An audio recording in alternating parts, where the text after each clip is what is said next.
Alright, ladies and gentlemen, this is Trucker Jerry coming at you live. What we got here is we've got a little laptop, and I already started on it, but I figured I'd make a YouTube video on how this is going to work out. So, what you're going to need to start with is a small set of screwdrivers. The ones that are missing are the ones that I'm using right now. And the screws on this thing are teeny tiny. So, you got to be real careful, and you got screws all along the bottom here. You got one there, one there, one there, there, all the way around the base of this thing. And you got one in the middle. Now this is a Dell G7.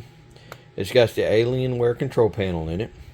It's actually a gaming laptop, but most laptops that you see, this is the bottom. Most of them will have a little door back here that you can update your RAM or change your RAM out, change your SSD drive out, do different things with it. This particular one doesn't have that, so you have to take the whole bottom of the laptop off in order to get to your RAM. And what I'm going to be doing right now is I'm upgrading the RAM in it.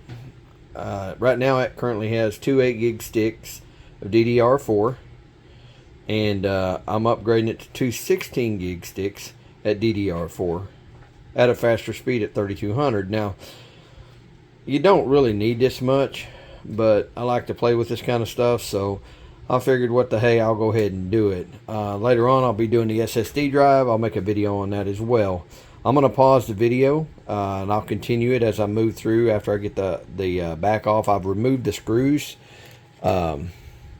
already, so I'm going to stop the video, pull the back off, and then I'll show you exactly what it looks like on the inside. So just give me just a second, I'll be right back with you.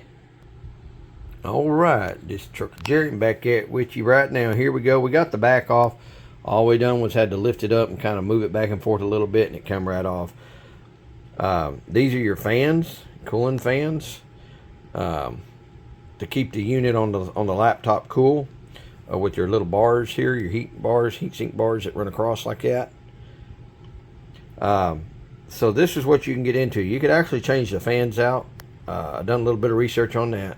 If the fans quit working, you could actually change those out. The RAM that I'm going to be changing out will be underneath here.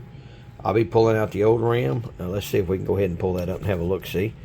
If you just pull this sticker up, you can see the RAM that's currently in there.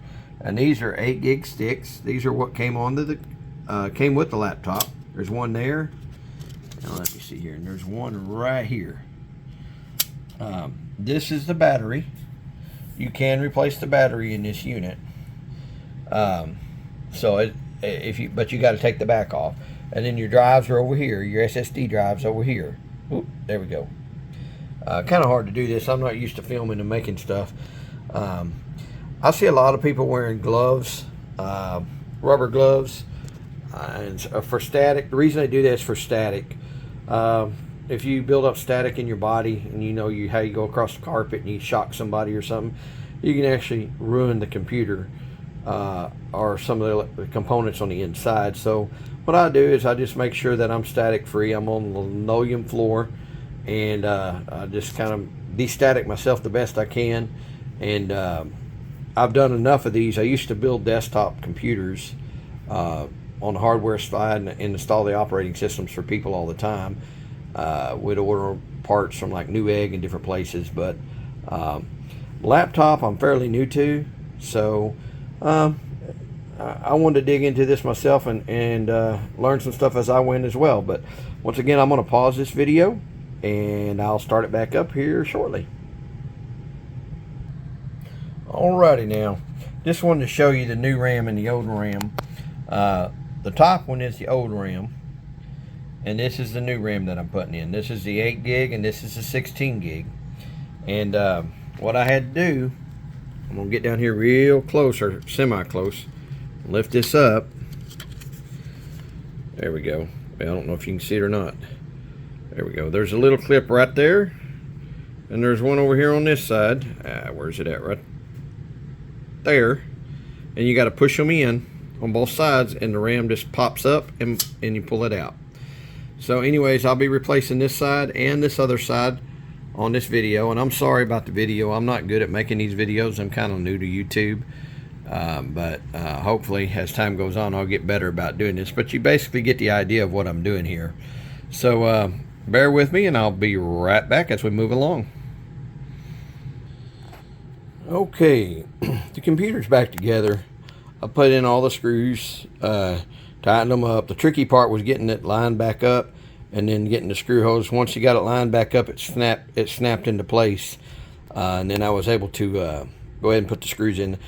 It's very important when you're doing this kind of work to make sure that when you're making an upgrade like this, to make sure that you use the right screwdriver size for the screws. These screws are so tiny, and you don't want to strip them or ruin the heads. It's real easy to do. I done it on the kitchen table where I have a lot of light, and if one of the screws was to fall, they'd fall onto the table, and then I would be able to find them, because if you dropped one of these on the floor, it'd be almost impossible to find one. So at this point, the old RAM has been removed, and I went ahead and put it back in the new packages that I got the new RAM in, and I'm fixing to plug it in and fire it up. I'll start the video back up once I get it up and running and show you the RAM. Now this is at 2600 what is it, DDR4 8 gig sticks at 2600 or 2666. The new RAM is 16 gigs of DDR4 per stick, so it's 32 total, and it's at 3200 instead of the 2666. Now, if your computer won't recognize the 3200, the faster speed, then it should automatically revert it back to the 2666. If not, sometimes you have to go in there and do that, but 99% of the time nowadays it'll do it on its own. But anyways, we'll cover that base here in just a second. I'll start the video once I get everything hooked up, and we'll see where we're at. Alright, the computer is restarted, and I just wanted to show you this. It did pop up an alert. Says the amount of system memory has changed, so it automatically sees that. Now this is on G7 7790 Dell gaming laptop, and I'm gonna go ahead and stop the video, and I'll start it again as I move through the different screens to show you what's going on and how I'm doing this and what